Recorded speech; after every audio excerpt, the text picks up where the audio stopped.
House prices continue to stay low. Good news for buyers, not so good for sellers. Starting in 2020, moving through to the peak in November 2021, reaching $925,000. Then slowly coming down again to hit today's figure at the end of February this year. 최근 뉴질랜드 부동산 시장에서 벌어지는 일은 많은 사람들의 관심을 끌고 있습니다. 불과 몇 년 전까지만 해도 집값이 끝없이 오르던 나라였지만 지금은 전혀 다른 모습을 보이고 있습니다.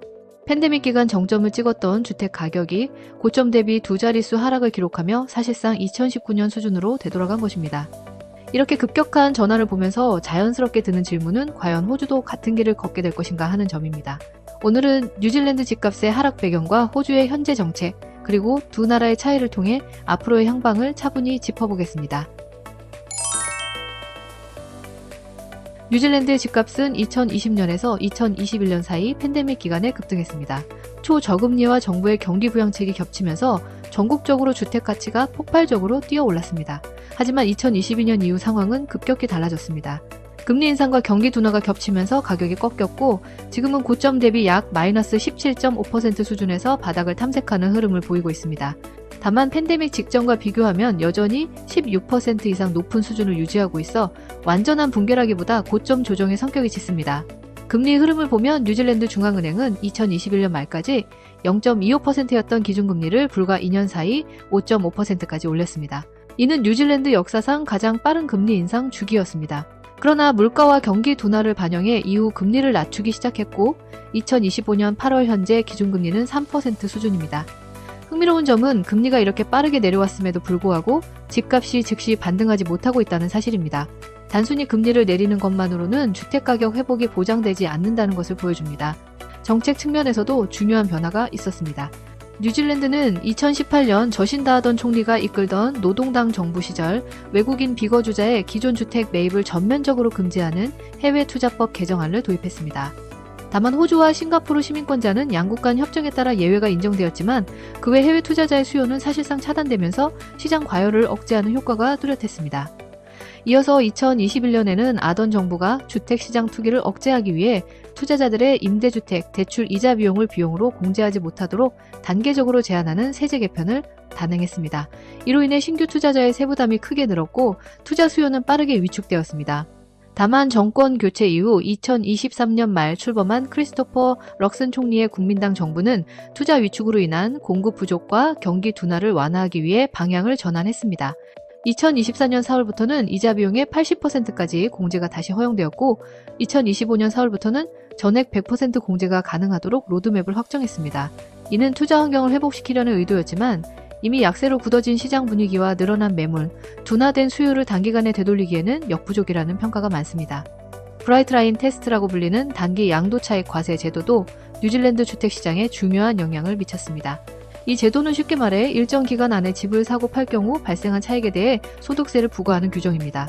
원래 2015년 처음 도입될 때는 보유 2년 이내 매각 시 과세가 적용되었으나 이후 아던 정부 시절인 2021년에 기간이 대폭 늘어나 10년까지 확대되었습니다. 이는 사실상 장기 보유를 강제하는 효과를 낳았고 투자자들의 단기 매매 수요를 강하게 억제했습니다. 하지만 2023년 말 집권한 크리스토퍼 럭슨 총리의 국민당 정부는 주택시장의 유동성을 회복시키기 위해 제도를 다시 완화했습니다. 2024년 7월 1일 이후 매각분부터는 브라이트 라인 테스트가 원래 2년 규정으로 환원되었습니다. 즉, 2년 이상 보유한 주택을 매각할 경우 차익에 대해 세금을 물지 않게 되어 단기 거래의 부담이 크게 줄어든 것입니다. 다만 전문가들은 이 변화가 개별 투자자의 매도 매수 선택에는 유연성을 줄 수 있지만 시장 전체의 추세를 반전시킬 만큼 강력한 정책 효과를 내기는 어렵다고 평가하고 있습니다. 이미 가격 하락과 투자 심리 위축이 뿌리내린 상황에서는 단순히 과세 기간을 줄이는 것만으로는 매수세를 되살리기 어렵기 때문입니다. 여기에 인구 흐름 요인이 추가로 작용했습니다. 뉴질랜드는 전통적으로 이민 유입이 주택 수요를 떠받치는 중요한 축이었습니다. 그러나 2024년과 2025년에 들어 순이민 규모가 크게 둔화되었고 특히 뉴질랜드 시민권자의 해외 유출이 두드러졌습니다. 통계에 따르면 최근 1, 2년 사이에 뉴질랜드를 떠난 시민권자가 역사적 최고치에 달했으며 이 가운데 상당수가 호주로 이주했습니다. 호주는 더 나은 일자리 기회, 높은 임금, 상대적으로 큰 경제 규모를 바탕으로 젊은 인력과 전문직 종사자를 적극적으로 끌어들이고 있고 이는 뉴질랜드 내부의 인구 수요 기반을 약화시키는 결과를 낳았습니다. 결국 금리 인하와 세제 완화 같은 정책 변화가 이어졌음에도 불구하고 시장에는 매물 증가, 경기 둔화, 인구 감소라는 3중의 부담이 겹쳤습니다. 이 조합은 반등 속도를 늦추는 강력한 제약으로 작용했으며 뉴질랜드 주택시장은 단기간에 회복하지 못하고 바닥권에서 답답한 흐름을 이어가고 있는 상황입니다. 그렇다면 호주의 상황을 한번 살펴보겠습니다. 호주는 뉴질랜드와 달리 정책 기조가 수요를 억제하기보다는 촉진하는 방향에 가까운 모습을 보이고 있습니다. 대표적인 사례가 홈 개런티 스킴, 이른바 5% 보증 제도입니다. 이 제도는 최초 주택 구매자가 단 5%의 예치금만으로 집을 구입할 수 있도록 지원하며 대출자, 모기지, 보험을 내지 않아도 된다는 점에서 실수요자에게 큰 장점이 있습니다. 특히 2025년 10월 1일부터는 보증 물량 제한이 없어지고 가격 상한도 상향 조정되면서 더 많은 사람들이 이 제도의 혜택을 누릴 수 있게 됩니다. 이는 단기적으로 주택 수요를 크게 늘릴 수 있는 요소로 평가됩니다. 또 다른 변화는 학자금 채무, 즉 헥스와 헬프에 대한 취급 방식입니다. 2025년 2월부터 감독당국은 은행이 일정 조건에서 헥스 상환액을 소득 대비 부채 비율 계산에서 제외할 수 있도록 허용했습니다. 이와 같은 해 9월 말부터는 총부채 소득 비율 산정에서도 헬프 채무를 제외할 수 있도록 지침이 확정되었습니다. 이는 젊은 세대가 주택 구입 시 대출 한도를 더 확보할 수 있게 해주는 조치로 모든 대출자에게 일괄 적용되는 것은 아니지만 실수요자의 진입 문턱을 낮추는 데 긍정적인 효과가 있습니다. 호주의 인구 흐름 또한 주택시장의 중요한 변수입니다. 2023-24 회계연도의 순이민 규모는 약 44만 6천 명으로 전년도의 사상 최고치인 53만 6천 명보다는 줄었지만 여전히 장기 평균의 2배가 넘는 수준입니다. 2024년 9월 기준 호주 인구는 약 2,730만 명으로 전년 대비 1.8% 증가했으며 이 증가분의 80% 이상이 해외 이민에서 비롯된 수치입니다. 이는 주택 수요를 지탱하는 가장 강력한 요인 가운데 하나로 작용하며 단기 급락 가능성을 낮추는 배경으로 평가됩니다. 이러한 요소들을 종합하면 호주는 단기간에 뉴질랜드처럼 전국적 급락을 겪을 가능성은 낮다고 볼 수 있습니다. 오히려 가격을 지탱하거나 단기적으로는 상승 압력을 키울 수 있는 조건들이 많습니다.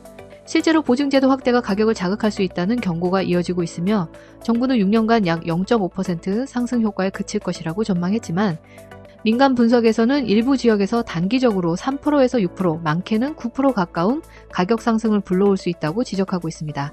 뉴질랜드와 호주의 차이는 결국 정책과 인구 흐름에서 드러납니다. 뉴질랜드는 외국인 매입 제한과 세제 강화, 그리고 순이민 둔화와 인구 유출이 겹치면서 수요가 위축되었습니다. 반대로 호주는 보증제도 확대, 학자금 대출 완화, 여전히 높은 순이민으로 수요를 유지하고 있습니다.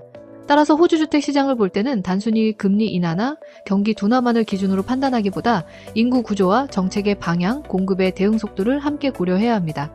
단기적으로는 수요 촉진 정책과 높은 순이민 덕분에 상승세가 이어질 가능성이 크며 실제로 호주 주택시장은 지금도 사상 최고가를 경신하고 있습니다.